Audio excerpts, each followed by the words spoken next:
Y es que esta irrealidad ya no la fumamos más. Hace rato nos quitamos el tapabocas.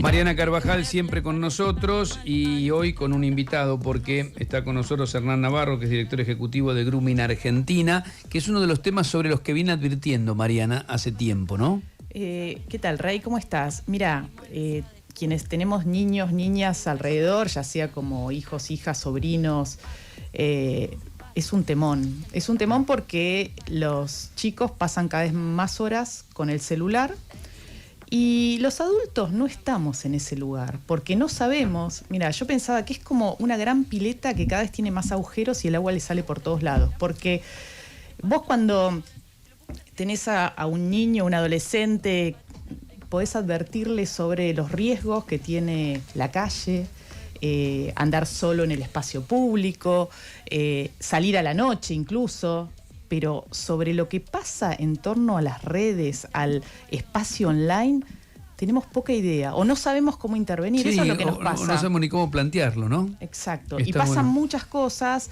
hay muchos riesgos porque esa violencia está facilitada, o esos riesgos a los cuales están expuestos de tener acceso a contacto con adultos que tienen malas intenciones o intenciones muy claras de tener contactos sexuales finalmente con ellos, que finalmente esa es la figura del grooming. Así que es me parece un delito, ¿no? Está tipificado como un delito. Es un delito, pero hay muchos agujeros en torno a cómo prevenirlo. Las escuelas también hacen aguas, no hay programas desde la Nación claramente que ataca a la ESI, que uno podría decir puede ser una herramienta justamente para prevenir. Así que me parece que es un temón y Hernán Navarro seguramente nos va a dar muchas herramientas para pensar, sobre todo en cómo cuidar a niñas y a niños y adolescentes, ¿no? Primero yo lo que le quiero preguntar y agradecerte, Hernán, que te hayas molestado hasta aquí.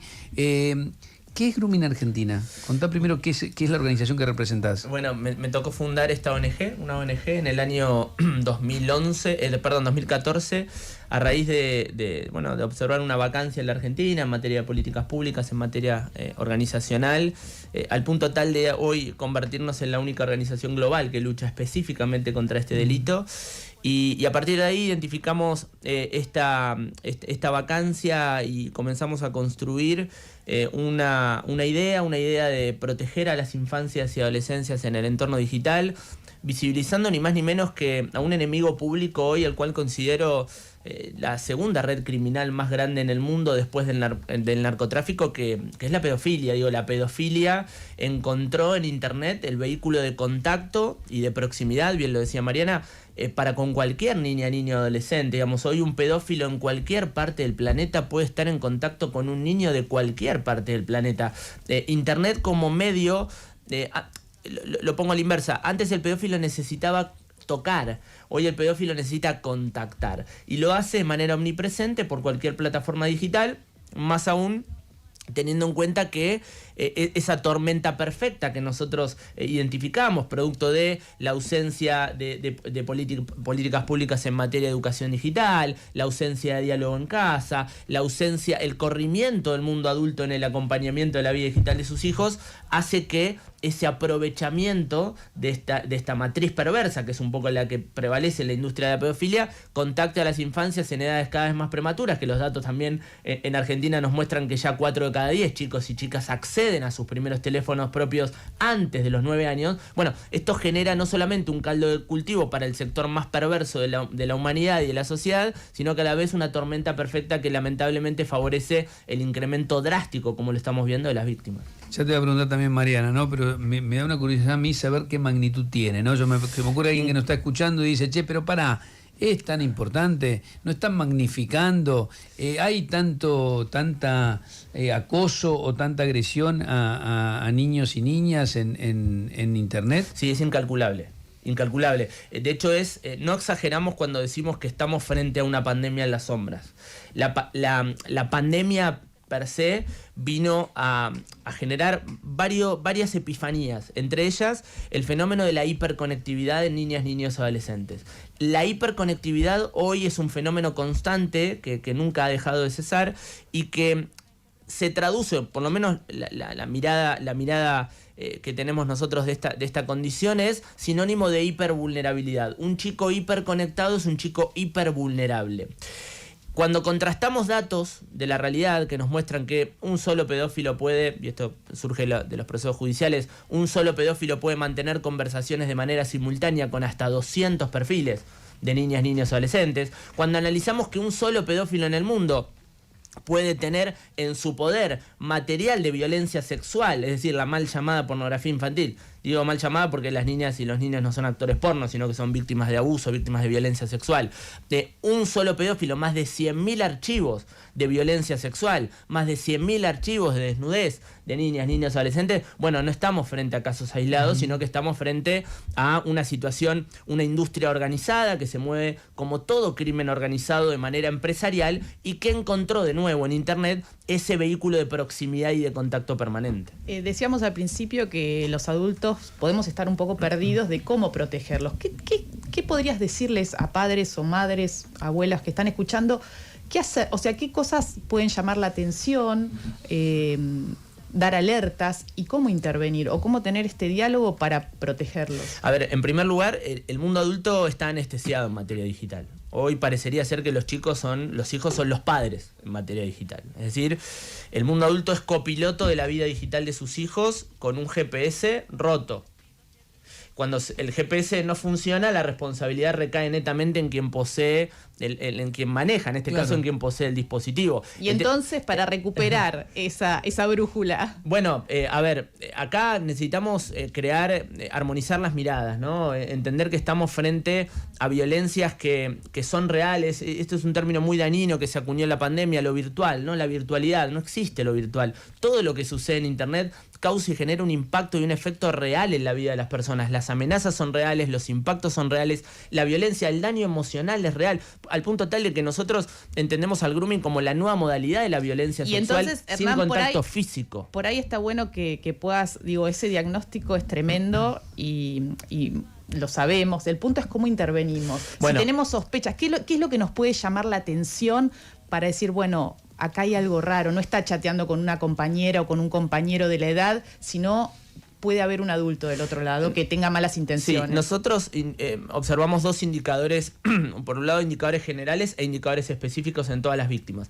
Indicadores generales, por ejemplo, la baja en el rendimiento escolar es un indicador transversal a toda vulneración de derechos de niñas, niños, adolescentes. Algo pasa, si el chico de pronto empieza a andar mal en el cole, exactamente, es transversal. Algo le pasa. Es transversal, absolutamente. Después las fluctuaciones en los estados de ánimo, las modificaciones del lenguaje corporal, esto de la habitación de la mirada, la cabeza agacha, las explosiones de rabia, de ira, bueno, forma parte de lo que nosotros denominamos el universo de indicadores generales. Ahora, en cuanto a los expedientes que venimos recabando hace tantos años en la Argentina, cuando analizamos los indicadores específicos en las víctimas, vemos tres situaciones que son sistemáticas, que son el ocultamiento de los dispositivos móviles por parte de los chicos. No lo quieren mostrar. No lo quieren mostrar.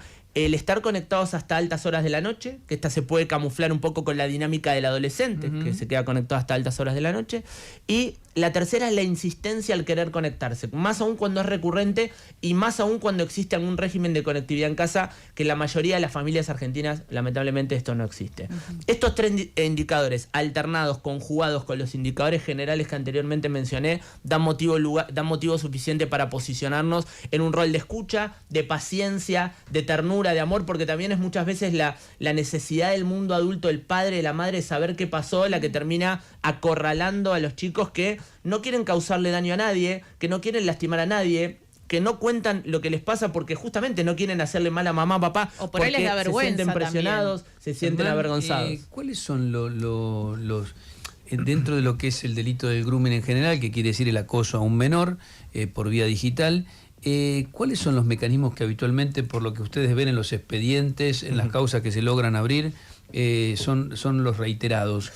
A ver, tendríamos que dedicarle un programa entero. No, bueno, pero los dos o tres hechos que habitualmente ustedes registran. Son situaciones que deben ser analizadas de manera son situaciones poliédricas, es decir, de todo punto de vista.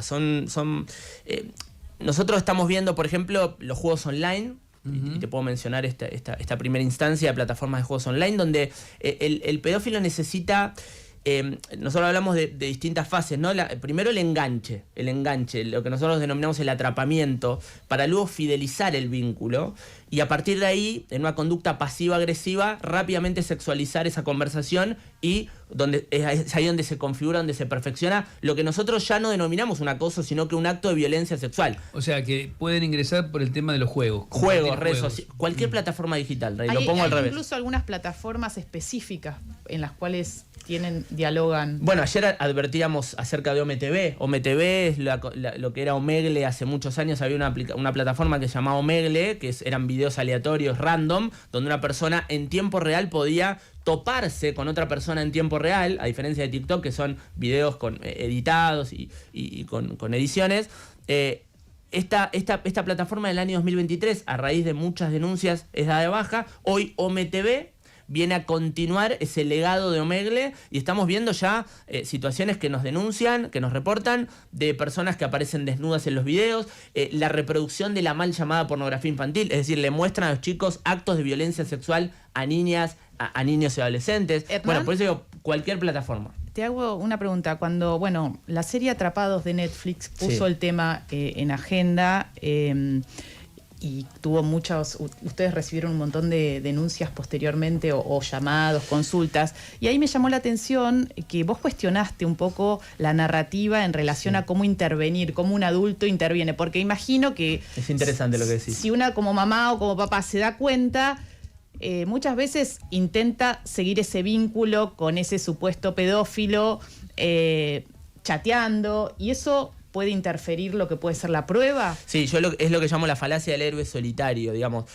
Lo que muestra Atrapados, por supuesto que no es mi idoneidad ni es mi especificidad de hacer un análisis artístico de la serie, solamente por una responsabilidad institucional necesitamos señalar que lo que muestra Atrapados desde el posicionamiento de un padre o una madre a la hora de tomar conocimiento de una situación de estas características, lo que se desprende de Atrapados es todo lo que no hay que hacer.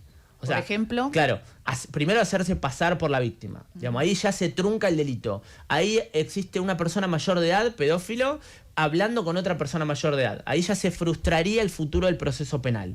Después, acudir a las instituciones, digamos, a los organismos competentes, policía, fiscalía, digamos.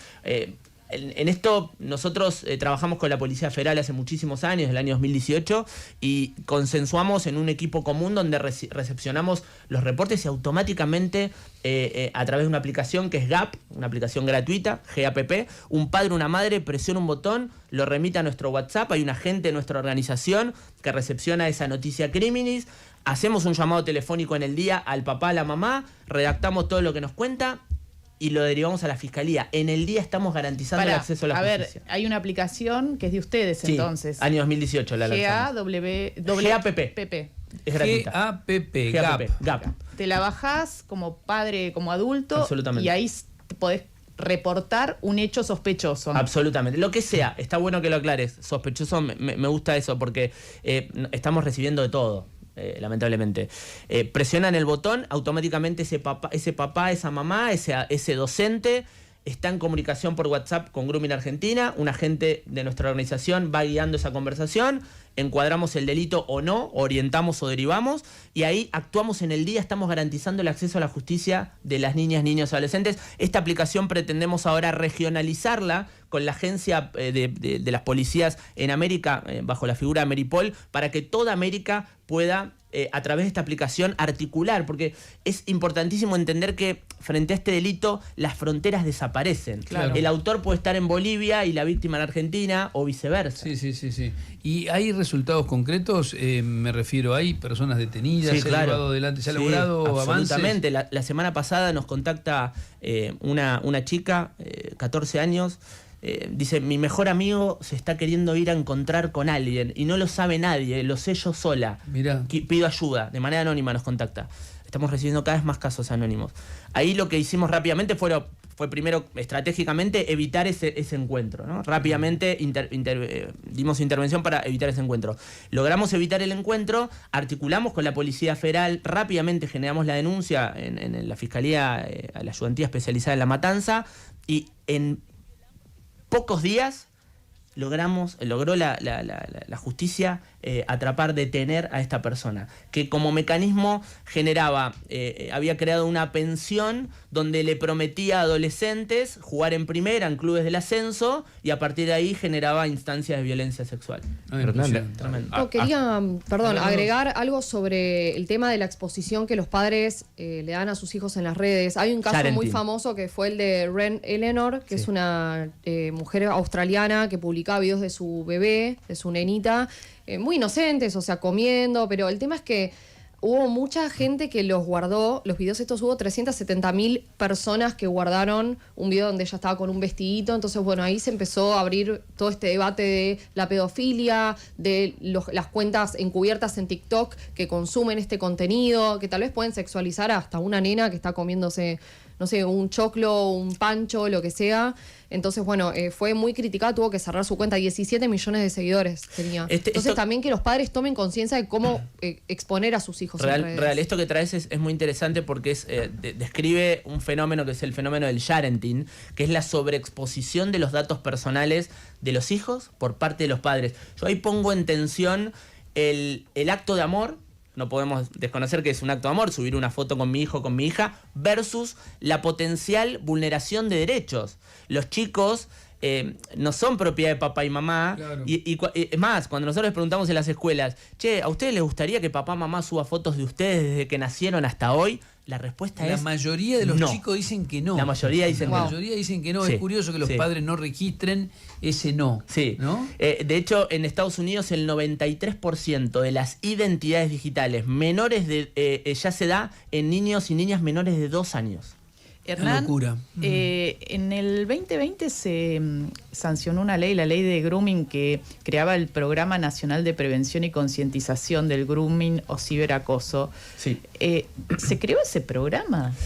¿Existe alguna instancia a nivel nacional que esté trabajando esto, bajando contenidos? Digo, a través de la ESI se está trabajando, pero no sé si a la velocidad que van cambiando tecnológicamente las formas de acoso a los niños a través de las redes, ¿no? Sí, en esto nosotros somos claros y somos contundentes. Lamentablemente nos toca incluso recorrer países de Latinoamérica. Lo gritamos en el año 2022 en la Cumbre de las Américas. Los estados en general, a nivel global, no han reconocido a la pedofilia como enemigo público. Esto es, no subieron al ring a la pedofilia. O sea, se lucha con mucha vehemencia contra el narcotráfico, pero con muy poca vehemencia contra la pedofilia. Y esto es urgente, es grave, es necesario, es imprescindible que hoy, fíjate que en la era de la inteligencia artificial seguimos hablándole a los chicos en las escuelas de los dinosaurios. O sea, si no resignificamos, si no orientamos no solamente la política pública, sino la conciencia de la sociedad respecto de que estamos frente a un mundo totalmente distinto, vertiginoso, que va fluctuando a una velocidad extrema, verdaderamente vamos a estar mirando otra película. Por eso es importantísimo que las leyes se ayornen. La ley de grooming, año 2013, una ley que ha quedado obsoleta en la Argentina. Las leyes que se vean transversalizadas por la cuestión digital han quedado obsoletas en la Argentina. La propia ley de grooming ha quedado obsoleta, absolutamente. Y porque es una ley pensada en el año 2013. La tecnología... Claro, 10 años son un montonazo. Un año es un montón. Fíjate que la ley de delitos informáticos, que es del año 2008, solamente regula 13 artículos. Una ley, Reinaldo, del año 2008. O sea, ¿cuánto ha avanzado la tecnología del año 2008 hasta parte? La propia inteligencia artificial. Hoy la pedofilia, digamos, encontró en la inteligencia artificial el aliado perfecto para... Incluso cambia la matriz del delito, porque hoy un pedófilo puede fabricar la imagen de desnudez de la víctima y con esa imagen fabricada extorsionarla. Claro, le pone la carita de la persona, del chico, y dice, mira, te viralizo esto si no me das una foto, y empieza una negociación. Sí, hace poco absolutamente hubo un fallo interesante que compatibilizó la creación de imágenes con inteligencia artificial en casos de explotación sexual infantil con imágenes reales, ¿no? Claro, pero bueno, son los vericuetos que encuentra la justicia. Además, ante cierta ausencia legal. Mirá, nosotros casi jugando ayer... por el tema de Martín Fierro, Desiree Jaimovich, que es nuestra especialista en tecnología, la hizo a María hablando con Luis Ventura, diciendo que no ganemos nosotros, una pavada. pero era perfecta. Claro. Pero María, y hecho por alguien así nomás en un ratito. Sí, es decir, mirá, si vos querés poner toda esa tecnología al servicio del delito, lo podés hacer. Y hay aplicaciones, Rey, que específicamente para crear imágenes sexuales con inteligencia artificial. O sea, ahí entra la ética. Se llama deepfake. Claro, Deepfake. pero entra la ética de decir, bueno, hay aplicaciones que son exclusivamente para crear esto. Ahora, Hernán, hasta ahora hablamos de qué pasa cuando ya se concretó algún tipo de contacto, cómo detectarlo en la actitud de tus hijos, cómo tratar de ayudarlos. ¿Cómo o qué consejo le darías a los padres para estar más encima de lo que pasa en las redes sociales sin vulnerar la intimidad y sobre todo en un contexto donde tal vez si vos limitás la exposición a las redes sociales, también lo estás sacando de un mundo donde hoy está muy virtual, porque tal vez sus amigos se van a conectar a jugar, sus amigos están en redes sociales, se va quedando como fuera de un grupo. Sí, a ver, el mundo adulto tiene una mirada, sigue mirando la vida en clave física, pero nunca en clave digital. Cuando nosotros preguntamos al auditorio, ¿quién le pregunta a sus hijos cómo le va a la escuela? Todos levantan la mano. Cuando le preguntamos cómo le va en el deporte, todos levantan la mano. Pero cuando le preguntamos cómo les fue, si le preguntan a sus hijos cómo les fue hoy en internet, nadie levanta la mano. Esto describe que no hay un posicionamiento respecto de la vida digital, por ende, ¿cómo habilito el diálogo? Cuando nosotros decimos, che, le preguntan a sus hijos cómo les fue en internet, no es solamente la mera pregunta, sino es una pregunta que habilita el diálogo, que pretende construir, acompañar sin invadir. El problema no es que un padre no sepa de tecnología, el problema es que un padre no acompañe en la tecnología a sus hijos. Ahí es donde los chicos están creciendo solos en un mundo donde lo hacen primero en edades cada vez más prematuras, decíamos ya 4 de cada 10 en la Argentina antes de los 9 años, y después que acá lo que se desprende es que estamos verdaderamente observando un mundo adulto anestesiado en materia digital. Por eso el consejo es armonizar las miradas, es el criterio de corresponsabilidad. ¿Hay filtros específicos para colocar que permitan cierta protección o no sirven? No, el filtro es un placebo, es un paliativo. El filtro le sigue aportando al mundo adulto esa falsa percepción de la seguridad. No, y además descansa. El filtro termina siendo, ¿sos mayor de 13 años? Sí. Sí, y fin. entras. Exacto. O sea, el mundo adulto descansa en una herramienta que los chicos, si quieren y pueden, van a eludir muy bien. Les sigue aportando esa falsa percepción de la seguridad. ¿Cuál es la falsa percepción de la seguridad? Estoy en casa, in situ, no hay un riesgo latente porque cerré la puerta, cerré la ventana. Esto es lo que nos muestra adolescencia, ¿no? Hay un código... no pasa nada, mi hijo está jugando un juego, está en su habitación, pero en realidad decimos que el enemigo hoy ingresa por Wi-Fi. El enemigo es intangible, es invisible. Hasta que no logremos desarmar esa mirada, romper esa mirada, es imposible el reposicionamiento del mundo adulto. Por eso es urgente. Bueno, sí, alucinante, interesante. Me alegro mucho que hay gente que está diciendo que bueno que están tocando este tema. Vamos a hacerlo más seguido. Es una de las cosas que nos estamos planteando para lo que resta del año con el equipo de producción de La Inmensa Minoría, ¿no? Bueno. Abrir e ir sobre algunos temas que no están en la agenda permanente. Bueno, mucho de eso hace también Mariana Carvajal cada vez que viene, tratando de imponer algunas cuestiones que son trascendentes y habitualmente no se tocan con profundidad. Para los que quieran contactarte, preguntarte, saber algo más de Grooming Argentina, ¿cómo hacen, Hernán? Rey, Grooming Argentina en todas las redes sociales, en todas las plataformas. Buscá Grooming Argentina y estamos teniendo una demanda verdaderamente tremenda de jornadas en las escuelas. Nos están las escuelas escribiendo de todo el país, jornadas en escuelas. Nos están pidiendo los propios padres, educación digital para los padres. Algo que históricamente lo pensamos para los chicos, ya nos está pasando que son los propios padres que nos dicen, che, queremos aprender nosotros, porque si no, ¿de qué hablo y cómo le hablo a mi hijo? Claro. Bueno, ¿con qué herramientas? A disposición, por supuesto, somos una organización de la sociedad civil, a disposición permanentemente de la comunidad de la sociedad para crear verdaderamente un entorno digital seguro. De nuevo, es urgente que nos reposicionemos. Bien, y la aplicación que planteaste para hacer denuncias... GAPP, la pueden buscar de manera gratuita en los 2 sistemas operativos. Y te la bajás al teléfono, por ejemplo. Al teléfono. Y listo. Mariana, te dejo para cerrar. Sí, me parece que el tema tiene muchas aristas, ¿no? Y que no solo tiene que ser una ONG potente como es la que lidera Hernán, la que ponga la lupa en esto, ¿no? Creo que hay que hacer alianzas, hay que hacer redes y el Estado tiene que estar presente. La ESI yo creo que es una gran herramienta que permite trabajar estos temas y muchas docentes lo están haciendo, pero claro, por ahí no tienen toda la preparación por esta cuestión de que los adultos en el mundo digital, no somos nativos. Entonces vamos muy atrás de los chicos. Muy atrás. Sí, Nos enteramos de las aplicaciones que están dejando de usar cuando nosotros recién llegamos. Claro. Y eso es una realidad. Entonces me parece que, como decía Hernán, los esfuerzos tienen que ser conjuntos para proteger efectivamente de la pedofilia. Quizás uno habla de la pedofilia y sí te genera horror, pero cuando aparece a través de las redes sociales es como que no estamos tan alertas, ¿no? Mariana Carvajal, hoy con Hernán Navarro de Grooming Argentina en La Inmensa Minoría. Honda motoriza los sueños de los argentinos ofreciendo productos de calidad que excedan las expectativas de cada cliente